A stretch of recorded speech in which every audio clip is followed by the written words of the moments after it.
Problem समझ नहीं आ रही। खोकर साहब आपका क्या मसला है मेरे भाई?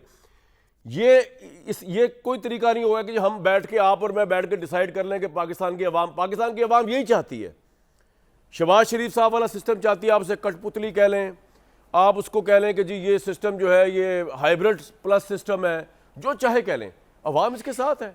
एवं तो नहीं पाकिस्तान में 11-11 साल मार्शल निकल गए, वरना तो आप देखें ना कि एक दिन अवाम के राइट्स की वायलेशन हो, इंदिरा गांधी ने इमरजेंसी लगाई थी, 72 घंटों में अवाम ने मजबूर करके वापस लेने मजबूर कर दिया था उसको। तो आप डेमोक्रेसी समझ नहीं पाए मेरा ख्याल से, या मैं समझा नहीं पाया। जनाब मुस्तफा साहब, माइक इज विद यू। क्या प्रॉब्लम आपको इस सिस्टम के साथ जिसमें अवाम साथ हैं इसके? नहीं, आप बिल्कुल ठीक कह रहे हैं। मैं आपसे इत्तेफाक करता हूं कि हमें तारीख से पाकिस्तान की जिन्ना साहब को बिल्कुल उनका नाम मिटा देना चाहिए। हमें ये बात बिल्कुल गायब कर देनी चाहिए तारीख की किताबों से कि तहरीक पाकिस्तान के जो कारकुनान थे, बानिए पाकिस्तान थे, उनकी पाकिस्तान के बारे में क्या सोच थी। क्या वो एक जमहूरी पाकिस्तान चाहते थे, या जिस तरह आप कह रहे हैं नॉर्थ कोरिया या चीन या उस तरह का पाकिस्तान चाहते थे? मैं आपसे इत्तफाक करता हूं कि मोहतरमा फातिमा जिन्ना, जिनकी तकरीरें ऑन रिकॉर्ड मौजूद हैं, जब वो एक डिक्टेटर के खिलाफ इलेक्शन लड़ रही थी, उन्होंने पार्लिमानी जमहूरी निज़ाम की बात की, उनको भी तारीख से हटा दें, निकाल दें तारीख से, क्या ज़रूरत है? तो हमें देखें ये जो आर्ग्यूमेंट है, अगर हम आज 78 सालों बाद बैठकर पाकिस्तान की आज़ादी के बाद आज भी अगर हम ये बहस कर रहे हैं कि जी मुल्क के अंदर निज़ाम कौन सा होना चाहिए, लोग तो डिक्टेटरशिप्स के साथ भी खड़े हो जाते हैं, लोग तो दुनिया के अंदर ये एग्जाम्पल्स भी मौजूद हैं, तो क्या हमारे यहाँ ये निज़ाम इस तरह का नहीं होना चाहिए? तो फिर आप ये गुफ्तगू मुझे तो नहीं समझ आता, फिर क्या ज़रूरत थी? पाकिस्तान की जो क्रिएशन थी इटसेल्फ, वो कोई बंदूक के जोर पर हुई थी? पाकिस्तान की क्रिएशन इटसेल्फ एक डेमोक्रेटिक प्रोसेस का नतीजा थी, एक वोट का नतीजा थी, कि जिसके अंदर मुख्तलिफ आपकी सूबाई असम्बलियाँ जो उस वक्त की थी, उन्होंने करारदादें पेश की पाकिस्तान का हिस्सा बनने के लिए। आज आप कहते हैं कि वोट की कोई अहमियत नहीं, लोगों की राय की कोई अहमियत नहीं। तो ठीक है, अगर आप इस तरह मुल्क के निज़ाम को चलाना चाहते हैं, और फिर अगर ये आर्ग्यूमेंट दे दिया जाए जी कि लोग सड़कों पर नहीं निकल रहे, तो इसका मतलब ये है कि आप यही चाहते हैं कि लोग बाहर निकलें और बाहर निकलकर वायलेंस का रास्ता इख्तियार नहीं, वायलेंस नहीं सर। अगर ये रास्ता आप लोगों को सर मैं फिर वायलेंस तो सड़कों पे से निकलने का फिर मतलब क्या है? जब लोग बाहर निकलते हैं, प्रोटेस्ट करते हैं, तो अगर उनके ऊपर गोलियां चला दी जाती हैं। नहीं सर, नहीं, लोग निकले नहीं आज तक मुस्तफा भाई, लोग निकले नहीं। अगर लोगों को निकलने से मुराद हम दर्जन 2 दर्जन लोगों की बात तो नहीं कर रहे। जनरल ज़िया बैठा हुआ था, अपने भरपूर आबोताब से बैठा हुआ था लाहौर में, शहीद बीबी आई, उनका जो इस्तकबाल हुआ, लोग नहीं निकले बाहर। नहीं सर, निकले लोग। जब जनरल अयूब के खिलाफ लोग बाहर नहीं निकले। नहीं सर, वो तो फौज ने फैसला कर लिया था। जनरल अयूब जो थे उस पीरियड में क्या हुआ थे जी, जिस तरह मुशर्रफ साहब वीक हो गए थे, तो वो क्यारी साहब ने उनको हटवा दिया तरीके से। सर मेरा आपसे एक सवाल है मुस्तफा भाई, बात ये है कि लोग, गोलियों वाली बात नहीं है, बात ये है कि आप जिन कह रहे हैं जिन लोगों को निकले, जो इमरान खान के अपील में निकले, ये दर्जनों में निकले ना सर, सैकड़ों में निकले।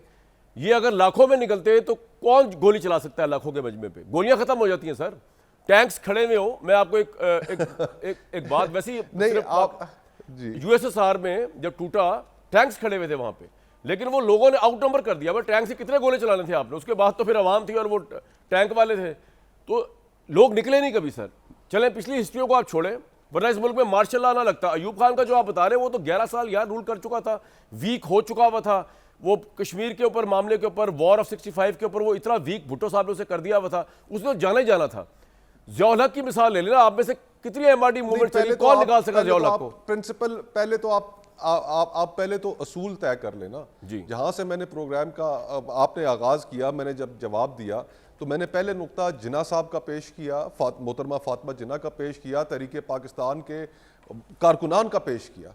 पहले तो आप ये फैसला कर लें कि क्या उनकी राय, उनका तो सर आपके ख्याल में इस वक्त ठीक है, अगर पार्लिमानी पाकिस्तान होगा, क्या आप उनकी इस राय को रद्द करते हैं? तो फिर दूसरा आर्गुमेंट देना शुरू कर। मैं तो कोई नहीं हूं उनकी राय को रद्द करना, वो तो अवाम के ऊपर डिपेंड करता है, अवाम किसकी राय को रखे किसको ना रखे। लेकिन आपके नजदीक इस वक्त जो पार्लियामेंट चल रही है, सेनेट है, उसके अंदर कौमी असेंबली है, बिल पास होते हैं, लेजिस्लेशन हो रही है, ये सब फेक है? ये नहीं हो रहा डिलीवर, ये नहीं नजर आ रहा हमें, ये क्या है? ये फेक है, इसकी क्या लेजिटिमेसी है? अच्छा। आप अपना कैमरा लेकर निकल जाएं, मुझे छोड़ दें, भट्टी साहब को छोड़ दें, आबिद शेर अली साहब को छोड़ दें, आप अपना कैमरा लेकर निकल जाएं आवाम से और गली मोहल्लों में लोगों से पूछें कि इस निज़ाम की क्या अखलाकी हैसियत है। अच्छा, ठीक। I mean, अब जो 9 फरवरी को हुआ, हम सब वाकिफ हैं उससे। ठीक। ठीक है आबिद तो साहब, अब अगर हमने ये बहस करनी है कि जी कि 8 फरवरी का इलेक्शन जो था वो बिल्कुल ठीक इलेक्शन हुआ था, उस इलेक्शन के अंदर कोई धांधली नहीं हुई थी। देखिए, द पॉइंट इज कि 2018 के इलेक्शन में भी हुआ, 2024 के इलेक्शन में भी हुआ। हमारी जुडिशरी इन सारे करतूतों में इलेक्शन कमीशन शामिल रहा। साकिब निसार साहब हो या आज की जो हमारी जुडिशरी हो, वो सारी इस जमहूरियत को कमज़ोर करने में शामिल रही। हमारा नुक्ता नज़र तो ये है कि हमने अगर इस निज़ाम को बेहतर करना है, 25 करोड़ का मुल्क है, अगर इसको आप एक बेहतर तरीके से चलाना चाहते हैं तो आपको कुछ असूल तो तय करने होंगे कि माशरा कैसे चलेगा। और वो असूल तय करने के लिए 1973 में आपने एक बहुत बड़ी कुर्बानी देने के बाद आपने आइन बना डाला कि रियासत का और अवाम का ये मुआहदा होगा। अगर आज हम उस आइन पर भी अमल नहीं करना चाहते, हम उस सोशल कॉन्ट्रैक्ट को भी कमज़ोर करते हैं, पहले पाकिस्तान को जमहूरियत से एक हाइब्रिड निज़ाम में लेकर जाते हैं और फिर हाइब्रिड से अथॉरिटेरियन निज़ाम में हम ले जाते हैं, और हम साथ साथ ये भी कहें कि जी पाकिस्तान की बड़ी खिदमत हो रही है, पाकिस्तान की अवाम की बड़ी खिदमत हो रही है। आज इस मुल्क में घुटन की फ़ज़ा है। अभी परसों की बात है, एक सहाफ़ी को अरेस्ट कर लिया गया, वो तो शुक्र है अगले दिन उनकी बेल हुई। कल के दिन के अंदर स्पीकर जो है नेशनल असेंबली साहब का, असद कैसर साहब, उनके घर पर इस्लामाबाद में छापा पड़ा, 10-10 साल सजाएं दी गई। फिर उसके बाद आज अभी थोड़ी देर पहले इस्लामाबाद बार के साबका सदर है न्याजुल्लाह न्याजी साहब, उनके घर पर धावा बोल दिया। तो ये किस किस्म के पाकिस्तान में हम रह रहे हैं? 27 माह बाद आपने इमरान खान साहब के इससे सिर्फ तल्लुक होने के जुर्म में, लीमा खानम के बेटे होने के जुर्म में आपने 27 माह बाद आपने केस के अंदर उनको डाल लिया। तो आज आप ये तो ना कहें कि एक पाकिस्तान आइडियल पाकिस्तान है। आज इस मुल्क की मईशत काम नहीं कर रही, आपकी लार्ज स्केल मैन्युफैक्चरिंग डिक्लाइन कर चुकी है, आपकी बेरोजगारी की शरह, आज हफीज पाशा साहब ने बिजनेस रिकॉर्डर में कॉलम लिखा, पढ़कर पैरों के नीचे से जमीन निकल गई कि 35% पाकिस्तान के नौजवानों के अंदर बेरोजगारी की शरह है, जो श्रीलंका से ज्यादा है, जो भारत से ज्यादा है, जो बांग्लादेश से ज्यादा है। आपका तनख्वाहदार तबके ने सारा टैक्सों का बोझ उठाया हुआ है, आपका मुल्क के अंदर ज़राअत बैठ गई है, कोई काम कारोबार है नहीं है, फॉरेन डायरेक्ट इन्वेस्टमेंट तारीख की कम तरीन सतह पर है। तो आप फिर ये जो दावा कर रहे हैं, इस दावे के लिए लोगों को कुछ दिखाएं भी। सर, आपका पॉइंट आ गया कि ये अथॉरिटेरियन निजाम ये डिलीवर कर रहा है।